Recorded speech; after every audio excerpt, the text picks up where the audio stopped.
Hey guys, let's get more news from Dallas Cowboys, but first don't forget to subscribe to the channel and leave your like.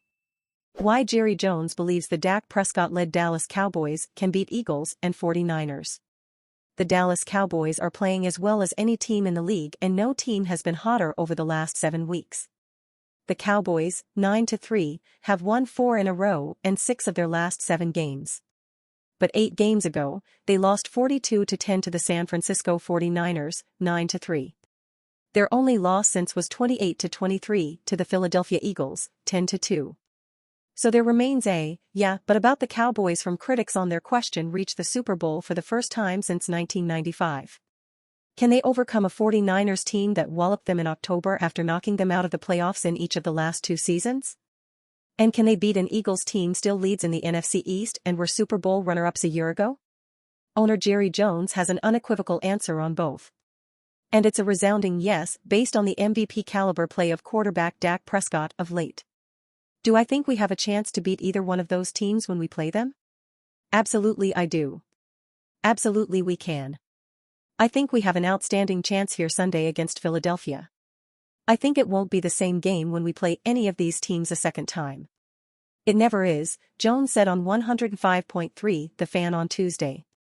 But do I expect an NFL war to over-exaggerate? Yes I do. Because both San Francisco and Philadelphia have got outstanding players. They've got great coaching. But, guys, we do, too. Again, Jones points to play of the Prescott that puts the Cowboys over the top.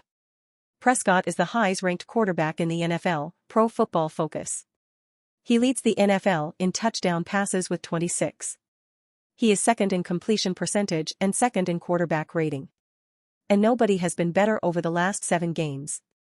Prescott has a passer rating of 121.5 with 2,173 yards, 21 touchdowns, and 2 interceptions during that span, putting him at the top of the MVP conversation. I'm not saying it's clear.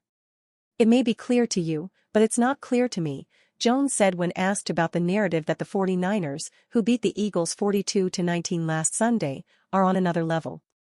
I will say this, we sure have the opportunity. We've got the talent, the way Dak Prescott is playing, and we got the opportunity to win any game we play against either of those teams. The Cowboys, who have won 14 straight games at home, get a chance to prove Jones right against the Eagles Sunday at AT&T Stadium and move into a first-place tie in the NFC East. DeMarcus Lawrence will be Dallas Cowboys' Walter Payton Man of the Year nominee. On ESPN's Monday Night Football, former Dallas Cowboys QB and NFL Hall of Fame member Troy Aikman announced that current Cowboys DE DeMarcus Lawrence will be the team's nominee for the 2023 Walter Payton Man of the Year award. Aikman is a former winner of this award in 1997, as was Roger Staubach in 1978, and Dak Prescott last year. Jason Witten is the only non-Cowboys QB to win the award, 2012, meaning Lawrence has a chance to be their first defensive player recognized, and first defender overall since 2019. At 31 years old, Lawrence continues to be an irreplaceable member of Dan Quinn's defense, with a knack for making clutch plays. Lawrence being one of the best run defenders in the NFL is nothing new, but his consistency in this area while the Cowboys have worked through injuries at linebacker and in the secondary continues to set the tone for Dallas up front, making a key 4th down stop in their most recent win versus the Seahawks. The Walter Payton Man of the Year award doesn't just consider the on-field leadership that players like Prescott and Lawrence provide, but also charitable work off the field where Lawrence has been active in the DFW area. If Lawrence does win the award, it will be the first time players from the same team have won it since 1972-73, the 3rd and 4th year of the award. Willie Lanier and Len Dawson were both with the Chiefs when they won. With Lawrence showing no sign of slowing down, the Cowboys could also have 2 active winners of the award playing together for multiple seasons. All 32 teams' nominees for this prestigious award will be announced on Tuesday, as the Cowboys turn their attention to their biggest primetime game of the season on Sunday night against the Philadelphia Eagles.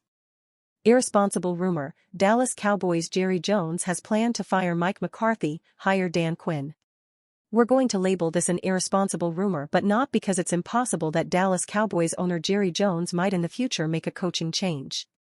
And not because it's impossible that the Cowboys might fall short of some imagined must-achieve goal in the playoffs in order for head coach Mike McCarthy to keep his job.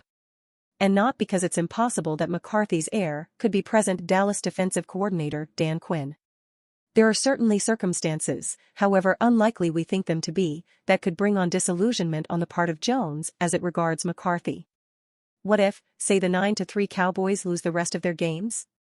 What if the entire Dak Prescott-led locker room suddenly does a 180 and expresses its dislike for the coach? What if McCarthy reveals to Jones that he hates the color blue? See? Sure. CYA. Anything could happen.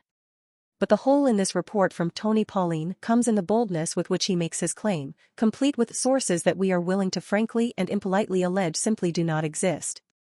Writes Pauline, sources tell me that if McCarthy does not make a run deep into the playoffs and Dallas lets him go, Quinn will be hired as head coach of the Cowboys. What we will tell you, there is not one single person in this building here inside the Star who is privy to that sort of private thought or secret plan who would serve as Pauline's sources on a matter as sensitive as this.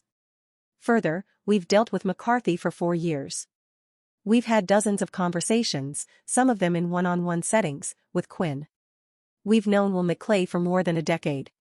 And we have a working relationship with Jerry and Stephen Jones dating back 34 years. And we'd bet anything Tony Pauline would push to the middle of the table that none of those 5 people, the only 5 people who would have first-hand knowledge of such a concept, have said any such thing to Tony Pauline. This also smells rotten because Pauline, whose bio says he writes for Sportskeeda, but that he previously worked for a host of NFL teams in the past, claims to have not one but multiple sources.